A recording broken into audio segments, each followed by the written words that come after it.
March 27th, 1977. Planes are diverted from their destination of Las Palmas Airport in Gran Canaria after a bomb explosion in its terminal. The blast is small and there are no fatalities, with only one person injured, though deadly repercussions sparked by the event will soon be felt elsewhere. Two of the planes diverted from Las Palmas are sent to Los Rodeos Airport in Tenerife. These are KLM Flight 4805 and Pan Am Flight 1736. Both planes are Boeing 747 passenger jets. They are not the only ones being diverted there, creating a pileup of planes and passengers at the airport. In the book The Age of Catastrophe by John David Ebert, he explains, Los Rodeos was, to say the least, ill-equipped to handle the sudden influx of traffic. It was just after noon on Sunday, and there were only 2 air traffic controllers working in the control tower. 5 large planes had been diverted there, and its taxiway was therefore thoroughly cluttered with craft. The Dutch plane had landed first, and allowed its passengers to debark into the airport while the captain had the plane refueled. This proved to be a major mistake. The Federal Aviation Administration, or FAA website, in its expansive coverage of the incident, notes that after Las Palmas Airport had been reopened, the Pan Am crew were ready to proceed from Los Rodeos, but their path to the runway was blocked by the KLM plane. The FFA website includes a transcript of the cockpit voice recorder transmissions, as both KLM and Pan Am planes are now in queue to taxi down the runway, where they would then turn around for takeoff. Communications begin at 16:58. Transmissions from the control tower and both KLM and Pan Am planes have been colour-coded for clarity. Communications first begin with the freshly fueled KLM flight. Approach KLM 4805 on the ground in Tenerife. KLM 4805, Roger. We require backtrack on 12 for takeoff runway 30. OK 4805, taxi to the holding position, runway 30. Entering the runway at this time. We go off the runway again for the beginning of runway 30. OK KLM 4805. Taxi straight ahead for the runway and make backtrack. Roger, make a backtrack. KLM 4805 is now on the runway. 4805, Roger. Approach, you want us to turn left at Charlie 1? Taxiway, Charlie 1? Negative, negative. Taxi straight ahead up to the end of the runway and make backtrack. OK, sir. KLM 4805 is now taxiing down the runway. Attention is then turned to the Pan Am plane, which is instructed to also make its way down the runway, but to exit via one of the taxiways to clear the way for KLM's takeoff. This section of communication also includes in-cockpit discussions by the Pan Am crew as confusion rises over the instruction given to them. Tenerife, the Clipper 1736. Clipper 1736, Tenerife. We were instructed to contact you, and also to taxi down the runway, is that correct? Affirmative. Taxi into the runway, and leave the runway third to your left. Third on the left, OK. Third, he said. Third one to your left. I think he said first. I'll ask him again. Left turn. KLM 4805, how many taxiway did you pass? I think we just passed Charlie 4 now. OK, at the end of the runway, make 180-degree turn and report ready for ATC clearance. By this time, it is stated on the FFA website that low-flying clouds begin to reduce visibility, to the point where neither of the 2 planes, currently taxiing down the runway, are visible from the tower. Confusion continues to grow inside the Pan Am cockpit. While they have seen the first and second taxiways, the poor conditions and the fact that there are no markings or signs to identify the exits means that they do not spot the third, allocated taxiway. The first one is a 90-degree turn. Yeah, okay. Must be the third. I'll ask him again. Okay. We could probably go in. It's, you gotta make a 90-degree turn. Yeah, 90-degree turn to get around this. This one down here. It's a 45. Would you confirm that you want the Clipper 1736 to turn left at the third intersection? 1, 2... The third one, sir. 1, 2, 3. Third. Third one. Good. Very good. Thank you. That's what we need, right? The third one. Right. We'll make it yet. 7136. Report leaving the runway. That's the 90 degree. Okay. KLM 8705 and Clipper 1736, for your information, the centerline lighting is out of service. Both planes acknowledge the information about the non-working runway lighting, while in the Pan Am cockpit, conversation about which exit is which continues. Little do they, or anybody else, know that the situation is about to turn deadly.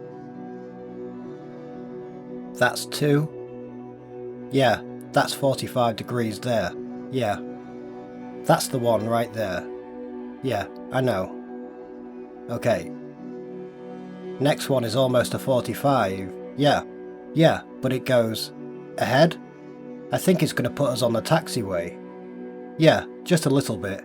Yeah. Okay, for sure. Maybe he counts these as 3? The FFA states that now, in the final minute before the disaster, key misunderstandings occur among all parties involved, and in the end, the KLM pilot initiates takeoff even though air traffic control has not issued the proper clearance. Wait a minute, we don't have ATC clearance. No, I know that. Go ahead, ask. KLM 4805 is now ready for takeoff and we're waiting for our ATC clearance. KLM 8705, you are cleared to the Papa Beacon. Climb to and maintain flight level 90. Right turn after takeoff and proceed with heading 040 until intercepting the 325 radial from Las Palmas VOR. Roger, sir. We're cleared to the Papa Beacon, flight level 90, right turn out 040 until intercepting the 325, and we're now at takeoff. Let's go. Check thrust. Okay. When the Spanish, American, and Dutch investigation teams heard the tower recording for the first time, no one, or hardly anyone, understood that this transmission meant that they were taking off. The subsequent investigation noticed that air traffic control may have thought that KLM meant that they were at takeoff position. Things were made worse when a simultaneous transmission from both the control tower and Pan Am plane caused a shrill noise in the KLM cockpit, making the next 3 communications hard to hear. Stand by for takeoff, I will call you. No, we are still taxiing down the runway, the Clipper 1736. As the KLM plane began making its way down the runway, the pilot was questioned by the flight engineer after hearing the following messages. Papa Alpha 1736, report runway clear. Okay, we'll report when we're clear. Thank you. Is he not clear then? What do you say? Yup. Is he not clear? The Pan American. Oh, yes. 13 seconds later, the two 747s collided. Investigators determined that the Pan Am crew saw the KLM plane coming out of the fog about 9 seconds before impact, with the captain yelling, "There he is! Look at him! God damn, that son of a bitch is coming!" He turns left as hard as he can towards the grass at the edge of the runway. Reported by the Telegraph, the KLM captain sees them, but it's too late.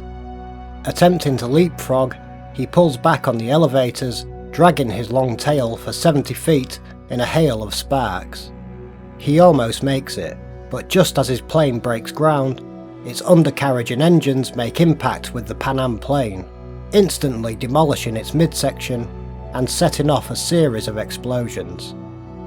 Badly damaged, KLM 4805 returns to the runway, skids on its belly for hundreds of feet and is consumed by fire, killing all 248 of its occupants. Of the 396 passengers and crew aboard the Pan Am plane, 61 miraculously survive. With 583 dead, the disaster becomes the deadliest aviation accident in history, the result of a combination of events, choices, weather conditions, communication problems, and human error, the subsequent investigation found. If not for the bomb in Gran Canaria, no planes would have been diverted to Tenerife, and the airport would have not been so congested.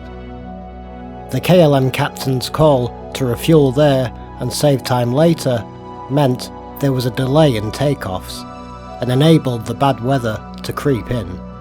Refueling the KLM plane also meant it was heavier, and so its takeoff distance was increased, making it unable to avoid the Pan Am plane. The extra fuel also added to the explosion and subsequent fires. The Spanish Accident Board found that the fundamental cause of the accident was that the KLM captain took off without clearance, did not obey the standby for takeoff instruction from the tower, did not interrupt takeoff when Pan Am reported they were still on the runway, and in reply to the flight engineer's query as to whether Pan Am had left the runway, replied emphatically in the affirmative.